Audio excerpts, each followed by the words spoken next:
大龄相亲的战争与反思，大家好，欢迎来到我的婚介所，我是丽姐。平时我就爱跟大家唠唠相亲那些事儿，感谢大家一直以来的支持和订阅。要是觉得故事精彩，给丽姐打赏，请我喝杯茶呀。今天要讲的这个相亲故事，那可真是五味杂陈，发生在咱们婚介所的一次相亲活动里。我干红娘这行有些年头了，一直专注给大龄单身男女牵线搭桥。这些年见过的相亲场面多了去了，可这次真算得上是史上最让人头疼的一次，涉及到的剩男剩女比例差不多是1:9。你说这女多男少，按道理说这男的应该好找对象吧？可现实呢，这些剩女的要求高得离谱，把我们这些红娘都快逼疯了。而那个唯一的男士最后也被气得直接开队，搞得我都差点没忍住发飙。话说那天是个普通的周末，跟平常没啥两样。我在婚介所里忙活着，就接待了一位挺特别的男士，他叫小林，35岁。第一眼看上去，这小伙子外形还真不错，身高185，往那一站挺精神的。他在一家互联网公司当经理，收入也挺可观。像他这种条件的男士，在咱们这儿那可算是香饽饽，挺有竞争力的。所以一开始我对这次相亲的前景那是相当看好，觉得肯定能成一对儿。结果呢，他一进门我就瞅见他脸色不太好，阴沉沉的，像是心里憋着股气。进了我办公室，他也不客气，直接开门见山地问：丽姐，这次来的女生都咋样啊？有没有符合我要求的？我心里想着，既然是来相亲，就得有点耐心嘛。就笑着跟他说：小林这次的相亲活动我们可是精心安排了10位女生呢，这么多人挑一个合适的还不容易嘛。别着急，慢慢聊。可小林哪听得进去这话，他眼神一挑，又追问了一句：丽姐，你知道我的要求吧？身高起码160以上，长得还得过得去。最重要的是得有自己的事业，可不是那种靠男人吃饭的女生。说实话，听到他这话，我心里就有点打鼓了。我理解大龄单身男士对另一半有要求，可小林这标准真不是一般的高。你想160的身高对有些女生来说不算难，可还有些女生天生就没那么高啊。再说说这长得过得去，这标准太模糊了，每个人的审美都不一样，谁能说得清啥叫过得去呢？但最让我头疼的还得是有自己的事业这一条。现在社会竞争这么激烈，哪有那么多女生年纪轻轻就事业有成的？但我毕竟是红娘，我的职责就是尽量给他们配对成功啊。所以我还是强挤出笑容，安慰他说：放心吧，小林，这些女生都挺优秀的，肯定不会让你失望。然后咱们的相亲活动就正式开始了。这次的相亲场地选在了一个公园里，这公园平时人不多，环境清幽，特别适合1对1的安静聊天。小林见到第一个女生时，我就在旁边看着呢。他面无表情地扫了那女生一眼，紧接着就皱起了眉头。那女生叫小杨，38岁，是一位做美容的老板。你还别说，她穿着得体，身材保持的也不错，身高也有162，完全符合小林的身高要求。可小林看了她一眼，张嘴就来：你这个发型是不是最近流行的那种啊？怎么看着有点老气呢？就像30多岁的女生穿了15年前的衣服。小杨当时就愣住了，脸上的笑容一下子就僵住了。虽说他表面上还在强撑着微笑，可心里估计在想，这人怎么这么没礼貌，一上来就这么有攻击性。不过小杨还是挺有涵养的，他试着调整了一下心态，继续聊：我觉得自己挺喜欢这种风格的，至少穿得舒服。小林又看了他一眼，冷冷地说道：舒服是舒服，可你这风格不太适合你吧？怎么说呢，稍微有点显老气。这话可太直接了，还带着明显的挑剔语气，小杨哪能开心得起来？他笑了笑，不过语气也没那么客气了。那你觉得我的穿着应该怎么改进呢？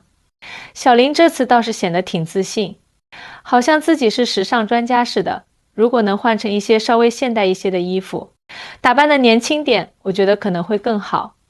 小杨愣了愣，眼神里满是不悦，心里肯定在想，这男的真是高标准啊，光是衣着就这么挑剔，难道这就是他所谓的符合要求吗？小杨决定换个话题，想着通过谈事业来扭转局面，就说：其实我做美容已经10多年了，生意还算不错，有自己的店，生活也挺充实的。小林听了以后眼睛一瞪，那表情好像听到了什么不得了的事。哎，听着像是做买卖的女生都得有点心机吧？你是做什么美容的？专门打理别人头发的那种吗？我记得很多这种行业的女生看起来都特别油腻，整天接触化学品，谁知道是不是会有些不健康的东西？小杨听到这儿，脸色顿时就沉了下来，气得脸都红了。他强压着怒气，冷笑一声说：那你是觉得做互联网的男人就都健康吗？是不是每天坐着电脑前，脑袋都变成了网络白痴？小林被他这么一怼，明显愣住了，脸上露出尴尬的神色。但他很快就反应过来，继续嘴硬：不，我不是说你不行，只是我更喜欢那种很健康、很有内涵的女生。这话一出口，小杨更生气了，直接回怼道：你自己做互联网的，不是天天加班，面色都黄黄的，不知道的人还以为你是缺乏睡眠，结果自己却在这儿挑别人。这一番激烈的对话，让两个人之间的气氛一下子降到了冰点。小杨气得站起身来，狠狠地瞪了小林一眼，愤然离开了。这相亲的气氛啊，就这么变得尴尬无比。我在旁边看着这一幕，心里别提多无奈了。小林这标准高也就算了，可他挑人的方式实在是让人无法忍受。过了一会儿，又一位女生走了过来，她叫小陈，32岁，是个挺有气质的女孩。她坐下后，微笑着对小林说：你好，我是小陈，平时喜欢健身，比较注重生活品质。小林听后眼神亮了一下，说：健身挺好，看来你对自己要求不低。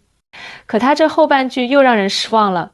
不过我还是觉得，如果女生能在工作上多有点成就，那就更好了。小陈看着他，忍不住笑了，那笑容里带着点嘲讽。难道你觉得我没成就吗？小林被问得有点懵，尴尬地笑了笑说：我只是觉得，你这年纪的女生应该多为自己争取一些机会。这句话就像一把火，彻底点燃了小陈的怒火。他直接回击道：那么你觉得30多岁的女人就不应该有事业心和独立吗？小林又愣住了，这才意识到自己又说错话了。我在一旁看着，真是忍不住了，心里直犯嘀咕：这个男的怎么就不能稍微低调一点，少说2句就能得罪人？就这样，小林和小陈的交流也不欢而散。小林连着和几个女生相亲，都因为他那过高的要求和挑剔的态度闹得很不愉快。最后啊，他还是没能找到心仪的女生。而我呢，看着这场闹剧，心里那股火啊蹭蹭的往上冒，差点就忍不住对小林发飙了。其实啊，小林会这么挑剔，这就是大龄单身男士和大龄剩女相亲时常出现的一个问题。大家都对对方抱有过高的期望，互相看不上眼，最终就陷入了恶性循环。这些高要求倒不是说标准完全不合理，关键就在于情感需求和沟通方式的不匹配。后来啊，小杨找到我，跟我吐槽了好久。他说经过这次相亲，他算是彻底对本地的相亲市场失望了。他跟我说，他有个朋友在台湾，那边的相亲氛围好像不太一样。他听朋友说，台湾的一些单身男士相对来说更注重女生的内在品质，对事业方面的要求没有这么苛刻，而且在沟通交流上也比较温和。小杨就动了心思，打算把目光投向台湾相亲市场。他跟我说，他准备先在网上了解一些台湾那边的相亲机构，看看能不能通过网络先和一些台湾的单身男士接触接触。要是感觉合适，说不定他还会亲自去台湾参加相亲活动呢。我听了他的想法，心里也挺感慨的。这大龄相亲的事儿，真是让这些单身男女都操碎了心。你们说说，这相亲咋就这么难呢？要是你是小林，你会怎么办？要是你是小杨，面对小林这样的挑剔，你又会怎么应对呢？欢迎大家在评论区留言，和丽姐一起讨论讨论。说不定咱们的讨论能给那些正在相亲路上的男男女女们一些启示呢。再说说小杨吧，自从他决定把目光投向台湾相亲市场后，就开始忙活起来了。他每天晚上忙完店里的生意，就坐在电脑前，在各种台湾相亲相关的网站和论坛上逛来逛去。他仔细地研究那些台湾单身男士的资料，还加入了一些两岸交友的群组，和里面的人交流经验。有一次，他在一个群组里认识了一个台湾女生，那女生给他介绍了一家在台湾挺有名的相亲机构。小杨按照那女生给的联系方式联系上了那家相亲机构。机构的工作人员很热情，详细的给他介绍了他们的服务流程和会员情况。小杨听着觉得挺靠谱，就交了一笔不菲的费用，成为了他们的会员。成为会员后，相亲机构就开始给小杨推荐台湾的单身男士。第一个推荐的男士叫阿豪，是一位在台北做文创工作的。阿豪给小杨发了自己的照片和详细资料，小杨看着照片，觉得阿豪长得还挺阳光帅气的。资料上显示他对生活也很有热情，喜欢各种户外运动。小杨觉得挺有好感，就和阿豪开始在网上聊了起来。两人一开始聊得还挺愉快，阿豪会跟小杨分享他在文创工作中的趣事，小杨也会跟阿豪讲他做美容生意的酸甜苦辣。可渐渐的问题就出现了，阿豪觉得小杨做美容生意，每天要花太多时间在工作上，担心以后两人要是在一起，小杨没时间照顾家庭，而小杨呢，觉得阿豪对他的事业不够理解和支持，他辛苦打拼的事业，在阿豪眼里好像并不重要，两人就因为这个问题产生了一些矛盾。虽然小杨努力地跟阿豪解释，说自己会平衡好家庭和事业的关系，可阿豪还是有些顾虑。慢慢的，两人的交流就越来越少，最后不了了之。小杨有点沮丧，但他还是没有放弃。相亲机构又给他推荐了第二个男士，叫明哲，是一位在台中的中学老师。明哲性格很温和，说话也很有礼貌。小杨和他在网上聊了几天后，觉得挺投缘，就决定视频通话。视频通话的时候，小杨精心打扮了一番，希望给明哲留下好印象。两人聊得很开心，明哲还跟小杨分享了他在学校里和学生们的趣事。小杨也跟明哲说了他之前在本地相亲遇到的那些不愉快的经历。明哲听了很理解小杨，还安慰他别灰心。可就在小杨觉得这次可能有戏的时候，明哲突然跟小杨说，他家里人觉得小杨在大陆，两人要是在一起，以后见面和相处可能会有很多不方便的地方。小杨听了心里很难过，他没想到好不容易遇到一个聊得来的人，却因为地域的问题又面临阻碍。经过这2次失败，小杨心里有些动摇了。他开始怀疑自己把目光投向台湾相亲市场这个决定是不是正确的。他又找到我，跟我倾诉他的烦恼。我安慰他，感情的事急不得，无论是本地还是台湾，都有可能遇到合适的人，让他别轻易放弃。小杨听了我的话，决定再给自己一次机会。相亲机构又给他推荐了第3位男士，叫俊宇，是一位在高雄从事金融工作的。俊宇和小杨一联系上，就表现出了极大的热情。他对小杨的美容事业很感兴趣，还说以后可以帮小杨在金融方面出谋划策，让他的生意做得更好。小杨和俊宇在网上聊了一段时间后，觉得彼此三观很合，兴趣爱好也有不少相似之处。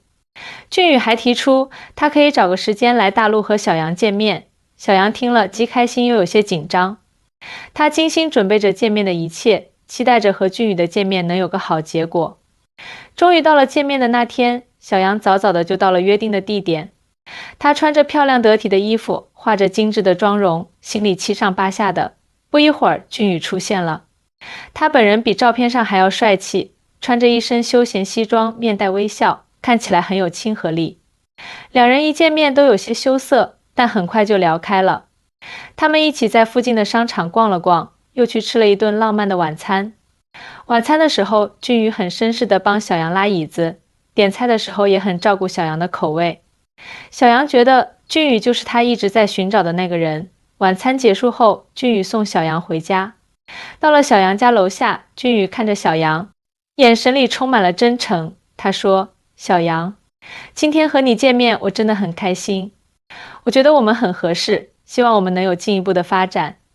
小杨听了脸一下子红了，他轻轻地点了点头。从那以后，小杨和俊宇的感情越来越好。俊宇经常会来大陆看望小杨，小杨也会在有空的时候去台湾找俊宇。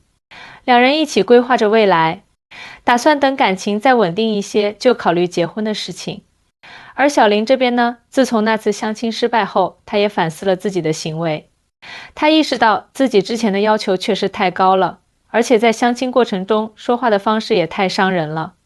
他决定改变自己，降低一些不切实际的要求，用更温和、更尊重的态度去和女生交流。